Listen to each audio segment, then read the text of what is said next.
এখন আমি শাক রান্না করব। আমার বাড়ির জলা জমি কাছ থেকে আমি এই শাকগুলো তুলে আনলাম। শাকগুলো আমি ছোট ছোট করে কেটে নিলাম। শাকটা আমি ভালো করে ধুয়ে নিয়েছি নেড়ে চেড়ে। তো গ্যাসটা আমি চালু করে জ্বেলে দিলাম, কড়াইটা চাপিয়ে দিলাম। তেলটা গরম হয়ে গেছে, আমি শুকনো লঙ্কা দিয়ে দিলাম,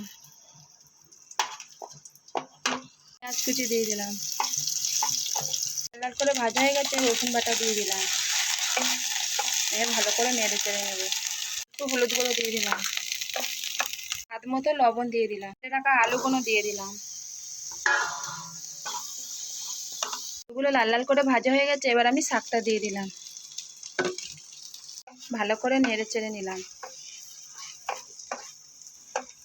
ভালো করে নাড়াচাড়া হয়ে গেছে, তো অল্পটুকু মতো জল দিয়ে দিলাম। কিছুক্ষণ ঢেকে রাখবো। তো আমার শাক রান্না রেডি হচ্ছে, এবার আমি নামিয়ে নেব। এই শাকটার নাম হলো বার্মি শাক।